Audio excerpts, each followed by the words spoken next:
Assalamualaikum warahmatullahi taala wabarakatuh, dan salam sejahtera kepada tuan-tuan dan puan-puan sekalian, saudara dan saudari, putra dan puteri saya di mana saja anda berada. Alhamdulillah. Apa khabar semua tuan-tuan dan puan-puan, saudara dan saudari? Mudah-mudahan semuanya dalam keadaan sejahtera, positif, healthy dan juga bersemangat tinggi untuk menerusi fasa Perintah Kawalan ini. Sebenarnya kita tidak ada pilihan. Pilihan kita hanya satu, iaitu melakukan yang terbaik sepanjang musim ini untuk mengisi masa dan juga menjadikan masa ini satu perkara yang berfungsi baik, memberikan manfaat, memberikan nilai tambah dalam kehidupan kita. Hari ini atau pagi ini kita dalam bahagian kedua tentang sukuk, iaitu bond Islam, dan semalam saya telah menerangkan tentang kerangka sistem keuangan dalam sesebuah negara yang ada pasaran perbankan dan juga insurans, pasaran modal dan juga pasaran derivatif. Dan dalam konteks pasaran modal kita ada dua bentuk pasaran, iaitu pasaran berbentuk equity dan juga pasaran berbentuk hutang. Equity capital market, debt capital market. Dan di Malaysia, Alhamdulillah, kita dua lagi stream, iaitu yang patuh syariah dan yang konvensional. Ia dalam pasaran modal hutang pun ada dua cabangnya, iaitu namanya bond, iaitu pasaran bond ataupun MTN, medium term note, yang sama juga dengan bond, dan juga ada yang berbentuk bond Islam dan juga Islamic MTN dan juga commercial papers. Ini adalah papers atau kertas-kertas, sertifikat yang diapungkan dalam pasaran, dikeluarkan oleh pengeluar papers ini dan diperdagangkan secara over the counter di antara pembeli dan peniaga sertifikat, sama ada bond ataupun sukuk. Itu latar belakang keuangan tentang pasaran modal Islam di Malaysia.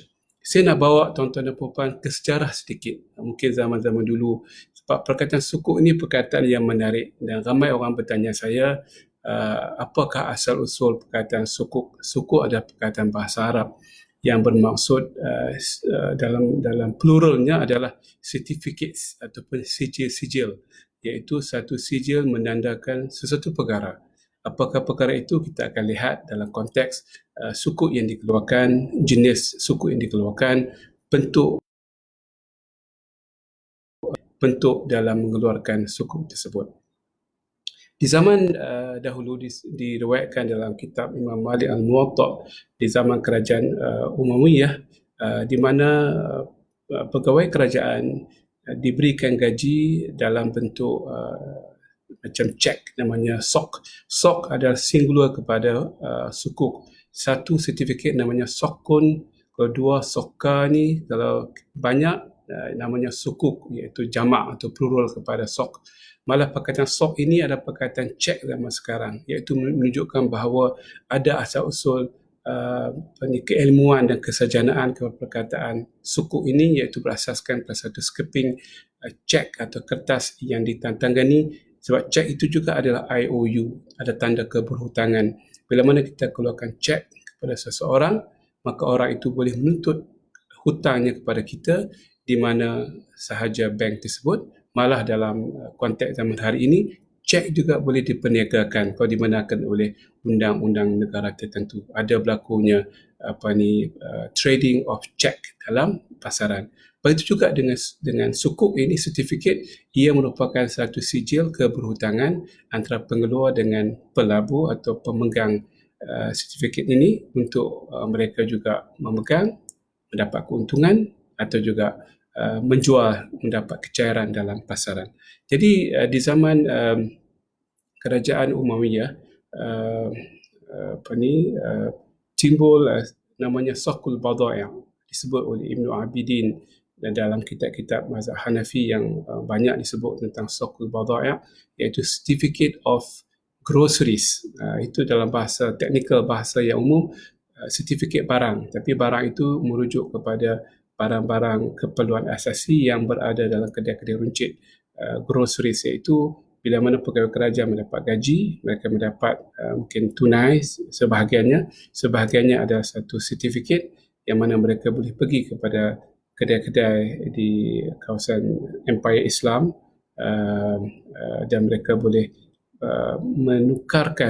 menukarkan sertifikat tersebut kepada barang-barang keperluan mereka seperti kurma, seperti gandum, seperti garam, seperti jagung kering dan juga pelbagai-bagai barang yang barang essential pada masa tersebut. Jadi berlaku satu isu yang menarik diriwayatkan dalam kitab Imam Malik Al-Muwatta, iaitu Zaid bin Arqam telah menggunakan sertifikat tersebut untuk menjual dalam pasaran kedua dengan harga yang berbeza. Katakan sertifikat tersebut harganya atau value-nya adalah sebanyak katakanlah 5 dinar untuk membeli barang, tetapi sebabkan keperluan kecairan, Zaid bin Arqam, kita tahu Zaid bin Arqam ini adalah seorang yang hebat di kalangan sahabat Nabi yang telah menawarkan rumahnya sebagai pusat dakwah di zaman kota Mekah, di zaman Islam itu ditindas, Islam itu dijalankan secara rahsia, maka inilah namanya Zaid bin Arqam ini. Jadi beliau telah melakukan perniagaan sekunder kepada sertifikat ini, maka diketahui oleh Aisyah dengan harga yang berbeza berdasarkan pasaran, penerimaan dan tawaran. Aisyah dimaklumkan, Aisyah kata tak boleh, ini adalah penjualan yang haram kerana bagi beliau radhiyallahu anha ini adalah satu penjualan hutang dengan hutang, wang dengan wang. Tidak boleh melainkan dijual dengan harga yang sama nilainya. Kalau 5 dinar, mesti dijual dengan 5 dinar. Sedangkan apa yang dibuat oleh Zaid bin Arqam, dijual dengan harga yang murah sikit, ada discounting kerana sebelum sampai masanya dia bersetuju mengambil jumlah yang lebih sedikit dengan syarat dia dapat kecairan. Kecairan is the king dalam bahasa moden hari ini. Jadi dia dapatkan kecairan, tak dapat tunggu akhir bulan, perlukan wang segera, dia jual sertifikat tersebut yang hanya matang pada akhir bulan untuk di-redeemkan di kedai-kedai tertentu. Jadi menarik perbincangan tersebut, maka ulama bincang berbagai-bagai pandangan disebutkan adakah haram perbuatan Zaid bin Arqam atau sebagainya. Maka pandangan yang saya baca kata itu ada ijtihad, tidak ada isu yang benar-benar kata halal atau haram. Itulah bagaimana kita melihat perbezaan pandangan ini. Bukan kita ada satu pandangan yang satu lagi itu memang haram, memang tidak sah, memang sekular, memang jahat, memang syaitan, kitalah malaikat. Itu bukan dalam agama kita. Dan disebut dalam banyak riwayat adalah mustahil kepada seorang yang dijanjikan oleh Allah Subhanahu Wa Taala diampunkan dosanya kerana mereka yang terlibat dengan peperangan Badar, Allah janjikan dosa mereka diampunkan. Adalah tidak logik dan tidak makul kepada Zaid melakukan sesuatu perkara yang benar-benar haram dari segi penghujahannya. Mungkin pada pandangan saya buat kajian, saya sebut dalam buku saya ini iaitu tentang Emirates Airline Sukuk, buku yang saya tulis tahun 2017 tentang sukuk yang melibatkan airline, Emirates Airline, dan saya bincang semua bab sukuk. Kalau tuan-tuan nak baca dengan panjang lebar, baca, dan di Amani Media kita buat tawaran sepanjang PKP ini dengan 25% diskaun semua buku-buku saya untuk masa kita membaca dan sebagainya. Dalam buku ini saya sebutkan tentang peristiwa ini. Saya katakan mungkin ini hanyalah dari segi argumen kesarjanaan. Zaid bin Arqam melihat bahawa sertifikat tersebut menandakan pemilikan kepada barang-barang tertentu di kedai-kedai runcit. Bila mana beliau radhiyallahu anhu menjual sertifikat tersebut, dia bukan menjual nilai 5 dinar. Dia menjual barang yang mendasari sertifikat atau sukuk tersebut. Jadi beliau menjual barang dengan wang dan bukannya wang dengan wang. Itu pandangan saya, wallahu alam, dan juga ijtihad beliau radhiyallahu anhu yang berbeza dengan ijtihad Aisyah radhiyallahu anha. Jadi berbalik kepada isu ini, kita tahu bahawa sukuk itu ada satu sertifikat, satu kertas yang disandarkan kepada aset yang tertentu, dan kita akan bincang pada sekejap lagi apakah aset-aset yang boleh mendasari sukuk dalam pasaran yang boleh diperniagakan dalam pasaran, iaitu pasaran kedua. Jadi kita tahu takrifan sukuk adalah satu sertifikat keberhutangan yang ada sandaran aset tertentu dalam pensaturan sukuk tersebut. Alhamdulillah tuan-tuan dan puan-puan, dan juga terima kasih kepada semua yang bersama saya pada pagi ini. Saya sebut nama sebahagiannya, Bangah Sazani yang sentiasa bersama saya dan sentiasa bertanya soalan-soalan yang payah pada saya sometimes. Puan Rahimah, Fakhr Razi, Dr. Fuadah, Saudara Alwi, Amir, Muhammad Faris, Syed Saleh, Al-Habsyi dan ramai lagi kawan-kawan dan teman-teman saya yang dalam social media ini. Jadi berbalik kepada definisi ringkas pada hari ini, kalau kita melihat kepada Akta Security di Australia Security, sukuk adalah menandakan keberhutangan, debenture. Ia merupakan satu IOU, satu tuntutan hutang, IOU, dan juga merupakan satu debenture, satu tanda bukti keberhutangan pihak tertentu kepada pihak yang satu lagi. Jadi saya sebut semalam contohnya syarikat pembekal peralatan hospital, mereka memerlukan 500 juta, mereka keluarkan sukuk untuk mendapat 500 juta untuk mengembangkan bisnes mereka, membeli barang-barang keperluan COVID-19, dan mereka akan membayar kupon ataupun nisbah ke untungan itu secara berkala setiap 6 bulan dan setahun untuk 5 tahun. Jadi apakah jenis-jenis sukuk yang berada di atas planet pada hari ini? Menarik. Okey, saya terlibat dengan sukuk sejak tahun 1998 dan saya merupakan salah seorang sarjana yang di Malaysia dan juga di luar negara yang banyak terlibat dengan sukuk. Saya telah memberikan endorsement, memberikan bentuk sukuk yang baru dan saya banyak terlibat dengan sukuk dari segi ilmunya. Saya lebih suka pada sukuk. Sukuk itu satu ilmu yang menarik. Dia melibatkan badan-badan korporat, melibatkan negara, melibatkan badan-badan yang lebih tinggi seperti World Bank, seperti Development Bank, Asia, Afrika, China, kerana masing-masing memerlukan dana yang besar dan secara patuh syariah dalam keadaan tertentu, dan sukuk merupakan instrumen yang paling menarik, berbeza dengan saham, berbeza dengan dana-dana yang lain. Bukan mereka tak menarik, tapi dari segi kerja saya sebagai seorang penasihat syariah, sukuk merupakan satu bidang yang dinamik, bidang yang perlukan kepada pensaturan, kepada kreativiti yang tinggi untuk membentuk satu sukuk yang mempunyai potensi yang baik dari segi pulangan dan juga dari segi asas aset yang mendasari. Dan juga contoh dalam buku ini tentang Emirates Airlines sukuk, mereka telah menggunakan konsep syariah seperti murabahah dan istisna untuk mendapatkan 950 juta US dollar untuk membuat peralatan tertentu, iaitu sayap Airbus yang dibuat di sebuah kampung di Wales, di United Kingdom.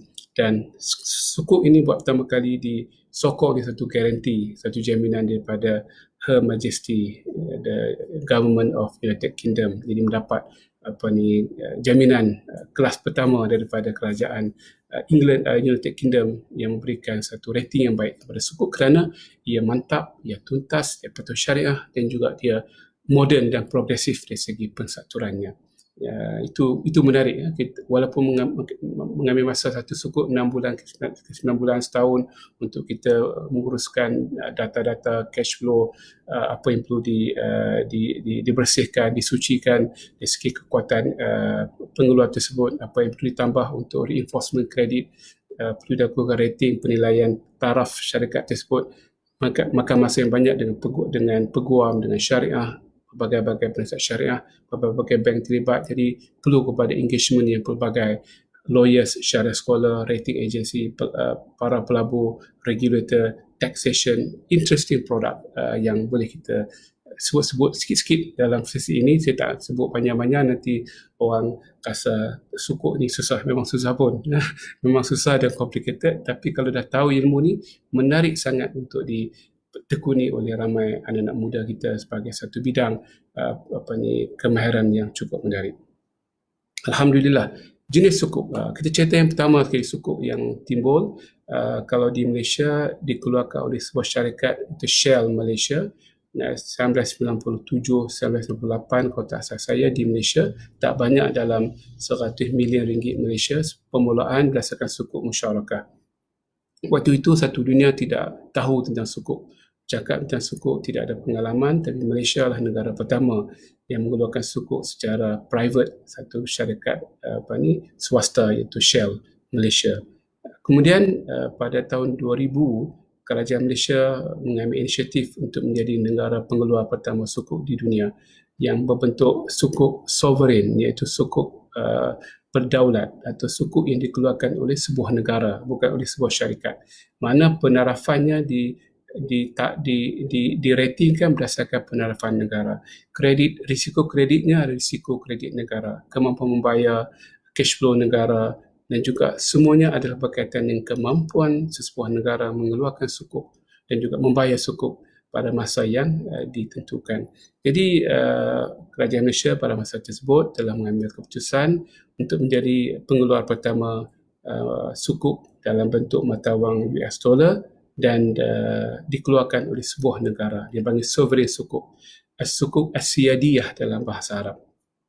Jadi kerajaan Malaysia bercadang untuk mengeluarkan sebanyak dalam 500 juta kalau tak salah saya, tetapi disebabkan permintaan yang banyak satu dunia, pelabur-pelabur yang menarik perhatian mereka untuk melabur dan mengambil risiko kredit kerajaan Malaysia pada masa tersebut, maka ditingkatkan kepada bila kita buat prospektus, berlakulah langganan, terlalu banyak oversubscribe, dipanggil dilebih langani. Jadi kerajaan Malaysia nak tolak semua pun tak fair dan meraihkan sentimen masyarakat dunia. Tingkatkan jumlah pelaburan daripada 500 ke 600 million US dollar. Maka keluarlah satu sukuk yang pertama di atas muka bumi ini dengan struktur yang pertama, dengan negara yang pertama, dengan ilmu yang pertama. Dia menarik. Kerajaan Malaysia berani membuat satu keputusan yang seawal tahun 2000. Jadi sukuk itu namakan sukuk ijarah, iaitu sukuk yang berdasarkan kepada aset sewa. Ini asetnya mendasari adalah aset sewaan, tapi ada keberhutangan, mesti ada debenture, mesti ada satu skim, satu sifat, situ ada keberhutangan. Kerana itulah roh dan jiwa kepada sukuk dalam konteks pada hari. Sebab itu saya nak komen sikit, ramai orang mengatakan sukuk yang ada di Malaysia, di dunia ni tak patuh syariah kerana mereka mengatakan semua sukuk yang ada itu hutang. Jadi kita duduk jual hutang, kita duduk meniagakan hutang dan sebagainya, sedangkan tidak ada satu sukuk pun yang untuk ikuti. Betul, tapi mereka tersasar tempat permainan mereka kerana ini bukan permainan rugby, ini permainan bola sepak saya sebut semalam. Kalau nak bermain pasaran ikuti, ada pasarannya, iaitu pasaran saham dan segala bentuk unit amanah, nak bentuk macam-macam bentuk dana, silakan. Bentuk ETF, silakan. Tetapi sukuk definisinya adalah debenture, IOU, iaitu keberhutangan antara satu pihak dengan pihak yang lain. Walaupun kita boleh selitkan ikuti, saya akan sebutkan banyak juga sukuk-sukuk yang bentuk ikuti, tetapi kontrak itu ikuti, tapi perwatakannya, wajah dan suaranya adalah keberhutangan. Saya akan sebut, masa akan sampai untuk saya jelaskan sebanyak mungkin jenis-jenis sukuk yang ada dalam pasaran. Nak cerita sejarah dulu. Sejarahnya, kita lah yang pertama Malaysia ni keluarkan sukuk ijarah. Ceritanya begini tuan-tuan dan puan-puan, kerajaan Malaysia perlukan keluar sukuk sebanyak 600 juta. Jadi dicadangkan oleh beberapa rakan-rakan dalam perbankan, dalam institusi kewangan, khususnya investment banker. Mereka mengatakan kerajaan kenal pastikan berapa hartanah yang dimiliki oleh kamu, kerajaan, jual kepada SPV, Special Purpose Vehicle atau Special Purpose Company yang ditubuhkan kemudian di Labuan, namanya Malaysian Incorporated, untuk pihak SPV menjual barang ini atau harta ini, minta maaf, kepada pelabur antarabangsa. Jadi dalam konteks yang mudah untuk tuan-tuan dan puan-puan memahami. Kalau tak faham, minta saya terangkan sekali lagi. Sebab kena faham betul-betul ini, faham konsep ini, faham sukuk yang pertama, yang lain itu adalah mudah saja. Peanut. Kita boleh kembang-kembangkan minda kita dengan mudah dan senang. Jadi kerajaan Malaysia telah mengenal pasti berapa aset yang berjumlah 600 juta US dollar. Antaranya Hospital Selayang yang ada sekarang ini, kita melihat hospital yang baru tu dicampur dengan beberapa kompleks rumah pegawai kerajaan di Jalan Duta. Jadi digabungkan kedua-dua, dan juga Hospital Asunta kalau tak salah saya di Kelang. Jadi ketiga aset digabungkan, jumlahnya dinilai oleh perunding hartanah berjumlah 600 juta kurang lebih US dollar. Jadi kurang lebih dalam 8 bilion ringgit Malaysia kalau tukarannya 1/3 pada masa tersebut.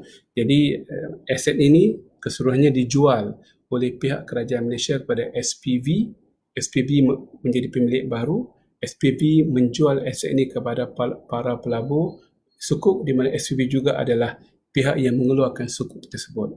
Issuernya, pengeluarnya adalah SPV yang mengeluarkan sukuk sebanyak mana? How much?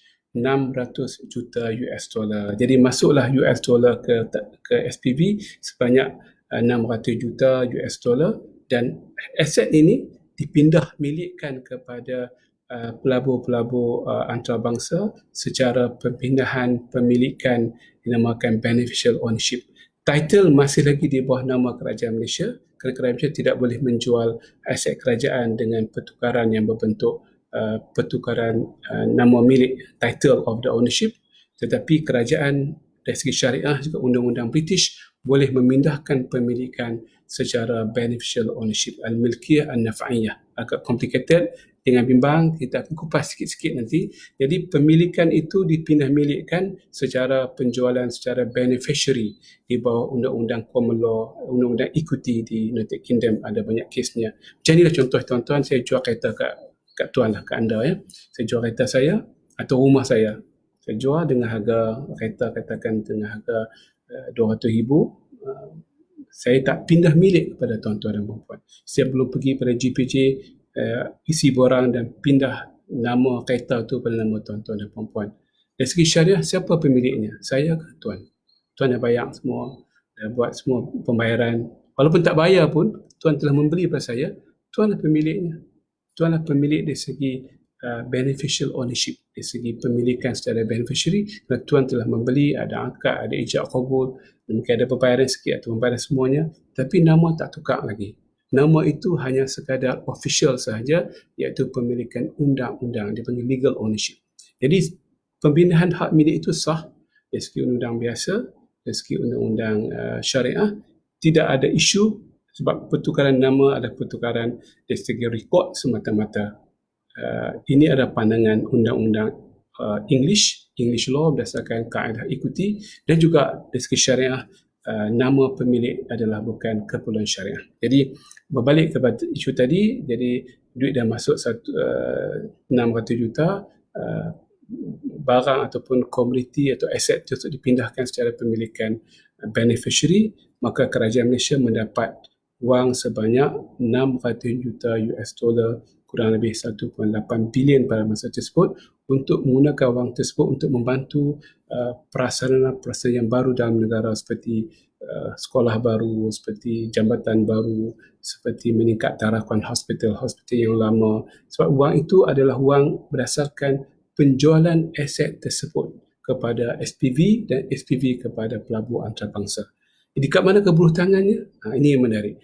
Bila mana kerajaan telah menjual barang tersebut kepada SPV dan SPV kepada pelabur, kerajaan Malaysia akan mengambil balik barang tersebut. Jadi kerajaan kena gunakan hospital, nak kena gunakan komplek perumahan kerajaan di Jalan Duta, Jalan Kuching Jalan Duta itu untuk kegunaan pegawai mereka, untuk pesakit, doktor, untuk beroperasi. Kerajaan Malaysia mengambil balik barang-barang tersebut atau aset tersebut dengan sewaan, menyewa balik barang tersebut dengan sewaan. Maka kerajaan Malaysia kena bayar sewa sebanyak katakan 5% tahun. Jadi setiap 6 bulan kuponnya adalah 2.5% yang dibayar oleh kerajaan Malaysia kepada para pelabur melalui SPV. Jadi setiap tahun 5% sewaan kena bayar kepada pelabur selama 5 tahun. Selepas 5 tahun, kerajaan Malaysia akan bayar balik 500 juta untuk membeli balik barang tersebut. Dia panggil to purchase back, to redeem the sukuk, dan juga untuk membeli balik aset tersebut dengan harga 500 juta. Jadi para pelabur mereka mendapat 500 juta balik, mereka mendapat kupon dan keuntungan sebanyak 5% tahun.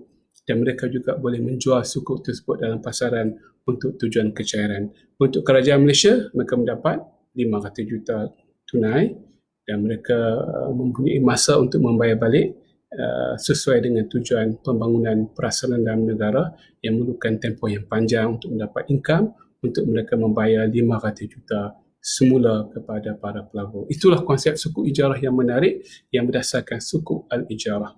Sebab itu, apa yang berlaku? Kerajaan Bahrain, kerajaan Qatar, kerajaan Pakistan, apa lagi 3-4 kerajaan yang telah meniru dan mengikut dan telah mengambil inisiatif untuk membuat sukuk yang sama berdasarkan konsep yang ditonjolkan oleh kerajaan Malaysia pada tahun 2000. Saya ingat di Qatar, saya juga terlibat dalam sukuk tersebut di mana sukuk digunakan untuk membangunkan sebuah bandar perubatan yang besar di tengah padang pasir itu tidak ada apa-apa, jadi diberikan permit to develop. Jadi dalam undang-undang kita bila ada permit dipanggil permit to build atau permit to develop, itu merupakan aset yang besar. Jadi digunakan tanah dan juga permit lesen itu sebagai aset jual pada SPV, agak besar sikit jumlah mereka, digunakan untuk jual pada SPV, pada pelabur dan disewa balik dan begitulah konsepnya sehingga terbangunnya satu bandar Hamad Medical City kalau tak salah saya sampai sekarang sudah ada dengan penggunaan sukuk al-ijarah pada tahun 2002-2003 kurang lebih, satu instrumen yang menarik yang menggunakan konsep sukuk ijarah yang dipopularkan oleh kerajaan Malaysia dan juga rakan-rakan kita dalam keuangan Islam di Malaysia. Jadi tuan-tuan, itu takrifan iaitu bentuk dan jenis sukuk yang pertama untuk membuka minda kita bahawa sukuk ini sukuk yang berbentuk pelaburan korporat untuk mendapatkan wang dan juga membayar balik kehutangan secara berkala, secara bertempoh dan ada juga pembayaran kupon berdasarkan skim yang diperuntukkan, ada juga ijarah, ada mudharabah. Dan kita akan melihat juga sukuk murabahah yang popular juga di Malaysia, bagaimana kehutangan itu dijadikan sebagai asas untuk membentuk sukuk yang patuh syariah. Kita mengambil soalan-soalan kalau ada dan juga saya ingin mengucapkan terima kasih yang teramat tinggi kepada semua yang memberikan ruang dan masa untuk bersama saya dalam kuliah bersantai ini tentang keuangan Islam semasa untuk mendalami perkara-perkara yang mungkin tidak ada kaitan dengan tuan-tuan dan puan-puan tetapi sekadar mengambil maklum dan juga mengambil tahu apa yang berlaku dalam konteks negara, konteks keuangan dan juga mungkin kita sebagai pelabur bila mana kita membeli unit amanah yang bersandarkan kepada pelaburan dalam saham dan juga pelaburan dalam sukuk fixed income, dana yang berasaskan kepada pelaburan berpendapatan tetap iaitu sukuk dan juga sebarang akaun patuh syariah di bank-bank Islam.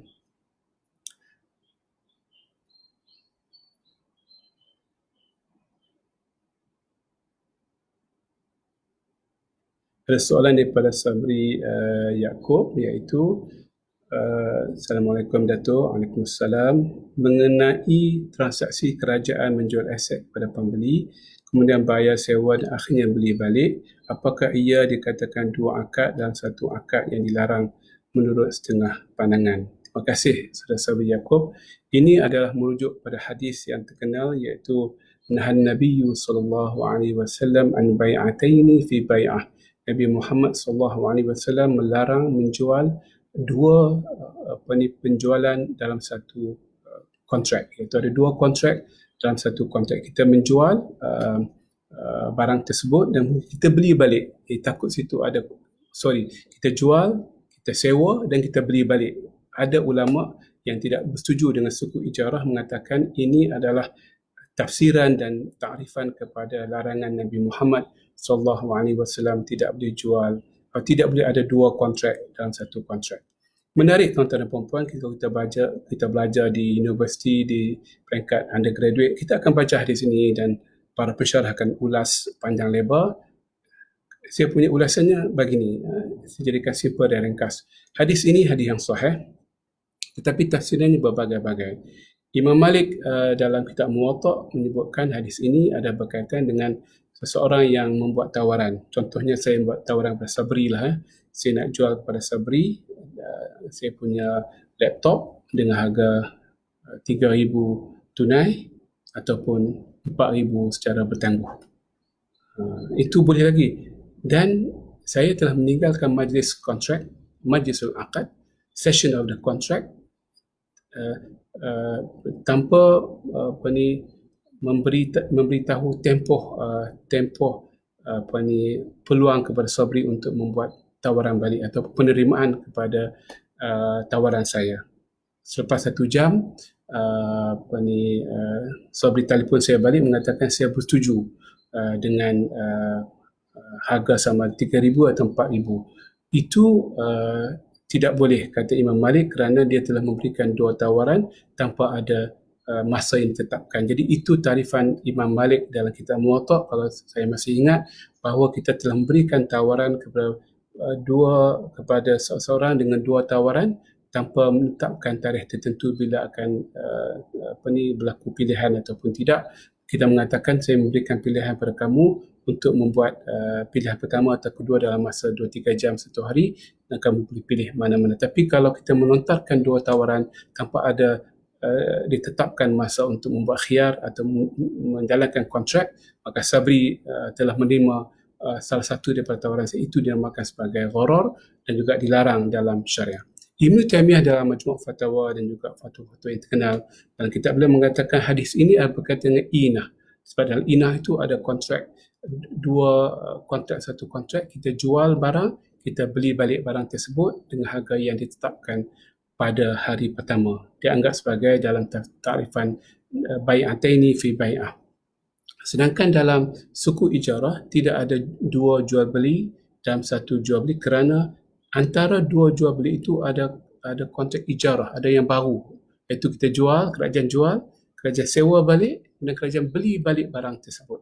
Maka timbullah satu kontrak yang baru yang diendoskan oleh IOF, oleh Majma' OIC, Islamic Academy of Fiqh, dan ramai lagi, dan juga banyak agensi fatwa mengatakan ini bukan inah, ini bukan bai'ataini fi bai'ah, ini merupakan satu kontrak yang baru, iaitu dipanggil al-ijaratu min al-batin, iaitu kita membuat ijarah dengan kita menjual, kita membeli balik, kita menjual, kita mendapat wang dan kita membeli balik barang tersebut di masa hadapan. Ini dibenarkan oleh syariah. Jadi mudah-mudahan dapat clearkan. Kalau tak clear lagi, rujuklah kitab Asy-Syaukani dan Al-Awtar dalam takwil mukhtalaf al-hadis tentang hadis ini, dan juga yang paling menarik disebut oleh muskil takwil al-hadis oleh, kalau tak salah, oleh Imam tak ingat namanya, yang telah menguraikan makna bai'ataini fi bai'ah. Jadi para pelajar ada masa buka hadis ini dalam ensiklopedia dalam laptop tu, hadam betul-betul, kaji betul-betul dan share dalam kita punya grup kita. Saya juga nak belajar, nak dapatkan ilmu baru daripada tuan-tuan dan puan-puan tentang hadis bai'ataini fi bai'ah.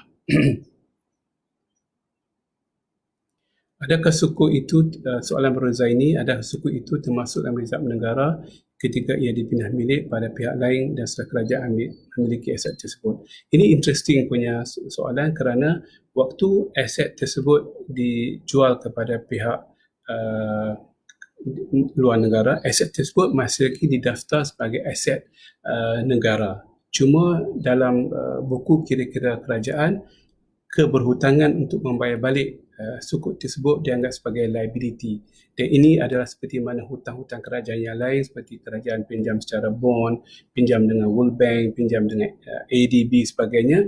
Setiap pinjaman kerajaan dianggap sebagai liability, contingent liability, yang akan memberikan kesan kepada kadar pinjaman kerajaan dengan aset kerajaan. Yang kita tahu, kerajaan tidak boleh banyak meminjam. Kerajaan meminjam, dia boleh meningkatkan rating kita yang semakin rendah, makin lemah, dan akan menyebabkan kos pinjaman syarikat di Malaysia, Petronas ke Telekom akan semakin tinggi. Kerajaan kena berhati-hati dari segi nisbah keberhutangan tidak boleh melebihi kadar tertentu seperti 1/3. Malah di setengah negara, tuan-tuan dan puan-puan, kalau kerajaan telah meminjam lebih daripada kadar yang ditetapkan dalam perlembagaan, presiden itu boleh ditamatkan jawatan. Sebab itu tugas utama kerajaan, memastikan kerajaan tidak over borrow. Ada dalam beberapa negara, saya telah baca, antara negara Indonesia dalam perlembagaan, tidak boleh presiden meminjam pinjaman kerajaan lebih daripada kadar tertentu, kerana itu merupakan sovereignty, satu hak mutlak negara. Kalau kerajaan terlalu banyak meminjam, takut kerajaan menjadi hamba kepada negara-negara tertentu. Jadi very interesting punya development konsep peminjaman. Boleh, tapi ada kadar-kadar tertentu. Dalam konteks Malaysia tidak ada had, tetapi itu akan menyebabkan kadar penerafan yang akan memberikan kesan negatif. Kalau too much borrowing, too much leverage, the rating of the country akan go down. The same go to the company. Kalau company banyak hutang sangat, bila kita baca financial report mereka, syarikat itu mungkin akan dikurangkan rating mereka, dan juga bank-bank nak bagi pinjam pun takut dan akan mengenakan premium yang tinggi pada syarikat dan juga negara yang banyak berhutang.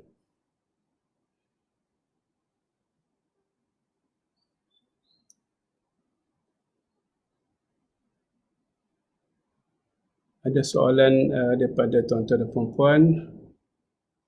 Ada soalan tentang tabung haji. Apakah jenis kontrak yang digunakan? Kontrak yang dimasukkan sini adalah antara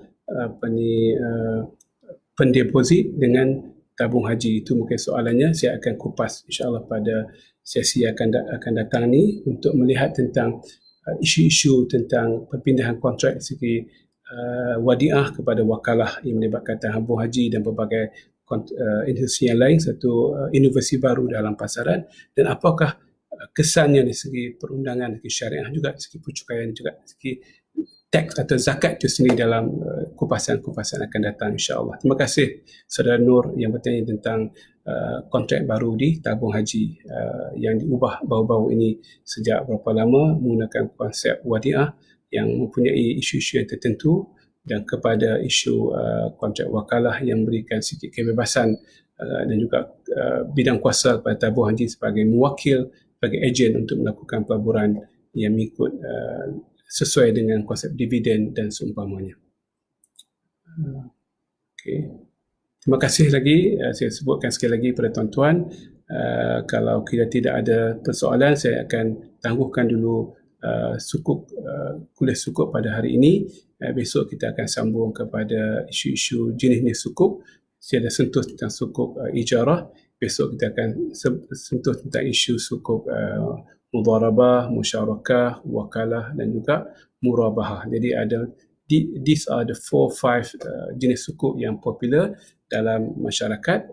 Jadi dengan penerangan ini kita dapat, dan saya sebut juga besok insyaAllah tentang proses untuk kelakar sukuk. Proses yang cukup panjang, tapi proses yang cukup bermakna kepada pengeluar, kepada pelabur dan juga industri perkhidmatan keuangan, kerana masing-masing kena kerja kuat pastikan sukuk itu, sebab dia pasal modal, dia melibatkan pelabur yang ramai, mesti dilakukan dengan tekun, mesti dilakukan dengan baik supaya tidak berlaku sebarang ketidakpatuhan dan sebarang penyelewengan data dan maklumat sehingga menyebabkan suku itu terkandas, suku itu gagal di pertengahan jalan dan merupakan satu isu default, kemungkinan pembayaran balik. Itu yang kita tidak mahu berlaku dalam industri keuangan pasaran modal, sama ada yang konvensional ataupun yang patuh syariah.